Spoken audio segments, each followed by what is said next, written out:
پاکستان کا نظام کافرانہ ہے اور ہم اس کافرانہ نظام کے شہری ہیں، کیا اس کا کوئی کفارہ ہے؟ ہم ایسے ملک میں رہ رہے ہیں جس میں اللہ کا قانون نافذ نہیں ہے، جس کا مالی نظام سود اور جوئے پر ہے. ہم اس کو بدل نہیں سکتے. کیا کریں؟ کہاں جائیں؟ کس طرف جاؤں؟ کسے دیکھوں؟ کسے آواز دوں؟ اے ہجوم نامرادی، دل بہت گھبرائے ہے. کہاں جاؤں؟ دنیا میں ایک انچ نہیں ہے، کوئی ملک نہیں ہے جہاں اے اللہ تیرا دین قائم ہو. جائیں تو کہاں جائیں؟ دیکھیے، ہماری بندگی جزوی ہے. نمازیں ہم پڑھ رہے ہیں، روزے ہم رکھ رہے ہیں، مسجدیں عالی شان بنائی ہیں، مدرسے بھی بہت بڑے بڑے بن گئے ہیں، واقعتاً اس میں کوئی شک نہیں. لیکن سوال یہ ہے کہ اوپر جو چھت ہے وہ تو کافرانہ ہے. قانون تو اللہ کا نہیں ہے، کتاب و سنت کے احکام تو نافذ نہیں ہے. ہاں، نماز ہے، روزہ ہے، حج ہے، زکوٰۃ ہے. تو نماز اور روزہ تو ہندوستان میں بھی ہو رہا ہے.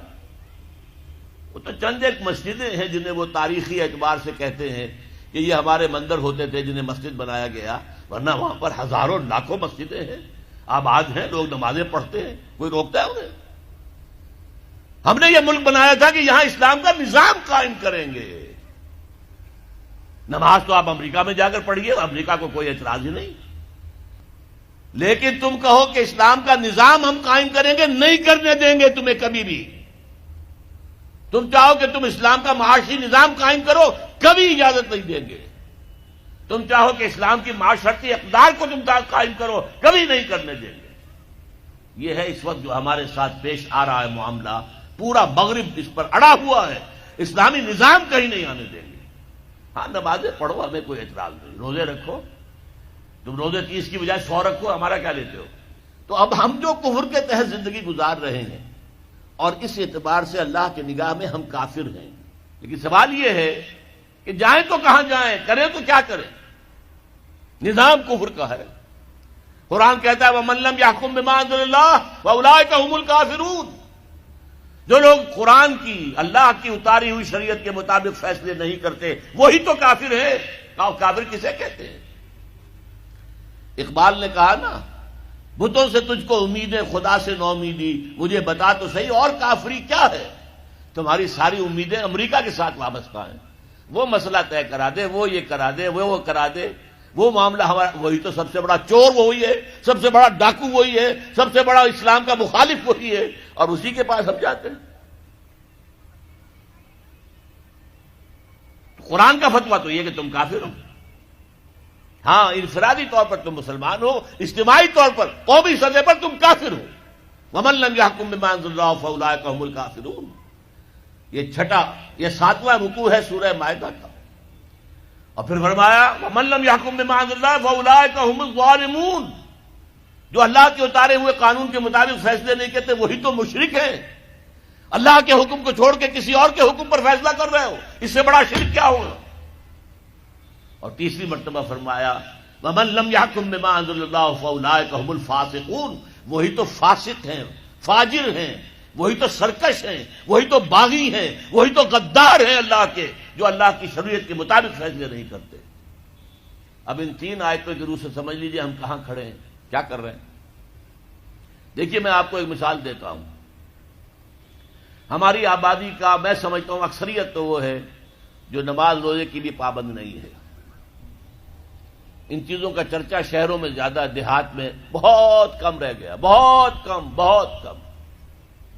اور ہماری 70% آبادی دیہات کے اندر ہے.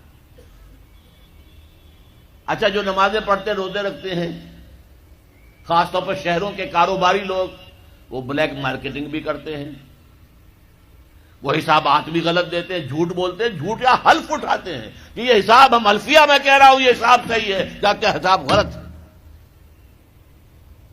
سودی کاروبار کرتے ہیں، اپنے کاروبار کو بڑھانے کے لیے سود کا قرضہ لیا ہے، سودی قرضہ لیا بینک سے. اپنی بلڈنگ بنانے کے لیے بہت بڑی قرضہ لیا ہے بینک سے. تو ان کی عبادت کیا ہوئی؟ وہ اس آیت کے ذیل میں آ گئے کہ نہیں؟ افتؤمنون ببعض الکتاب وتکفرون ببعض. فما جزاء من يفعل ذلك منكم الا خزي في الحياة الدنيا ويوم القيامة يردون الى اشد العذاب وما الله بغافل عما تعملون. لیکن میں ان کو بھی چھوڑتا ہوں. فرض کیجئے ایک شخص ہے، نماز پڑھتا ہے پوری 5 وقتہ مسجد میں، رمضان کے روزے رکھتا ہے، اور بھی اللہ توفیق دیتا ہے ایام 20 کے روزے رکھ لیتا ہے، یا ہفتے میں 2 روزے رکھتا ہے، سوموار کے اور جمعرات کے وغیرہ، زکوٰۃ دیتا ہے، کاروبار بھی سارے حلال کر رہا ہے، حرام نہیں کر رہا، سود میں بھی براہ راست ملوث نہیں ہے، نہ پیسہ سود پہ اوپر بینک میں رکھ کر سود کھایا، نہ سود پر قرضہ لے کر کوئی اپنا کاروبار بڑھایا، نہ کوئی اپنا کارخانہ لگایا، نہ کوئی اپنے بلڈنگ اونچی بنائی. پردہ بھی اس نے اپنے گھر میں بالکل شرعی نافذ کر دیا. وہ اس پورے اسلام پر کاربند ہے جس میں وہ کاربند ہو سکتا ہے اس وقت، لیکن وہ اس قوم کا فرد ہے جو قوم اللہ کے فتوے کے مطابق کافر قوم ہے، جو اللہ کے فتوے کے مطابق مشرک قوم ہے، جو اللہ کے فیصلے کے مطابق فاسق و فاجر قوم ہے. قوم کے فرد تو ہم اسی کے ہیں. چور کا ہاتھ تو نہیں کاٹا جا رہا، ڈاکوؤں کو وہ سزا تو نہیں جا رہی سورہ مائدہ میں جو آئی ہے، ان کے ہاتھ اور پاؤں مقابل سم سے کاٹ دیے جائیں، یا یہ کہ انہیں ملک سے باہر دفع کر دیا جائے، قتلوا تقتیلا، ان کے ٹکڑے کر دیے جائیں. ڈاکوؤں کو کوئی سزا ملتی ہے ایسے؟ لیکن اصل میں جو لوگ شور مچا رہے ہیں وہ ہیں جو کہتے ہیں کہ یہ اسلامی سزائیں وحشیانہ ہیں. بے نظیر بھٹو کا کہنا ہے یہ وحشیانہ سزائیں ہیں، اللہ کی دی ہوئی سزائیں وحشیانہ ہیں. معاذ اللہ ثم معاذ اللہ ثم معاذ اللہ، کلمہ کفر ہے. اب اس کا کیا علاج ہے ہمارے پاس؟ کیا کریں؟ میری بات کو توجہ سے سنیے. اس نظام باطل کو ذہناً تسلیم مت کرو، اس نظام باطل کی خدمت مت کرو. Don't reconcile with it, don't serve it, don't support it. اس نظام کے تحت پھلنے پھولنے دولت مند بننے کی کوشش مت کرو، بلکہ اپنی زندگی کو سکیڑو، اپنی ضروریات کو کم کرو، اپنے آپ کو ذرا آزاد کرو، اپنا وقت، تاکہ اس وقت کو تم لگا دو اس نظام کے خلاف جد و جہد میں. ایک ایسی جد و جہد، ایک ایسی کوشش کہ اس نظام باطل کو جڑ سے اکھیڑ کر پھینکنا ہے اور اس کی جگہ نظام حق، دین حق نافذ کرنا ہے. یہ جد و جہد اگر کرو گے، تن من دھن لگاؤ گے، تو یہ کفارہ ہو جائے گا کہ تم کافرانہ ملک میں رہ رہے تھے جس کا نظام کافرانہ تھا. تم چاہے اپنے آپ کو مسلمان سمجھتے تھے، لیکن نظام کافرانہ تھا جس کے تحت تم زندگی گزار رہے تھے.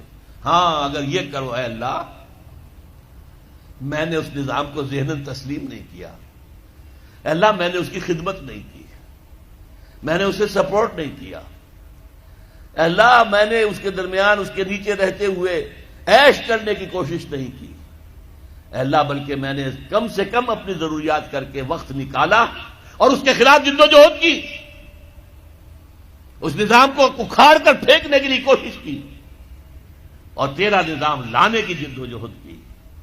لا نہیں سکے تو اے اللہ ہم کیا کریں؟ ہمارے اختیار میں تو نہیں ہے. وہ آئے گا تو اسی وقت جب تیری مرضی ہوگی، تیرا منشا ہوگا. لیکن ہم نے اپنی زندگی لگا دی. اگر تو یہ ہے تو کفارہ ہو گیا، اللہ کے عذاب سے آپ بچ جائیں گے. اگر یہ نہیں کہہ سکتے، آپ تو بھر اپنے باطل نظام میں رہ رہے ہیں، عیش کر رہے ہیں، اور آپ پھیلنے پھلنے پھولنے کی کوششیں کر رہے ہیں، اور زیادہ عیش مل جائے اور زیادہ آسائشیں مل جائے، بڑا مکان بنا لوں اور بڑا محل بنا لوں اور بڑی حویلی بنا لوں اور کاروبار پھیلا لوں، 1 مل تھا 2 بن جائیں، 2 کے 3 ہو جائیں. اگر اس چکر میں آپ رہے اس نظام باطل کے تحت، تو آپ اسی کے ایبیٹر ہیں، آپ اسی کے مؤید ہیں، آپ اس کے سپورٹر ہیں، اور آپ بھی اتنے ہی بڑے مجرم ہیں جتنا بڑا یہ نظام مجرم. مکمل خطاب سننے کے لیے ملاحظہ کیجیے tanzeem.org/demand اور youtube.com/tanzeemorg.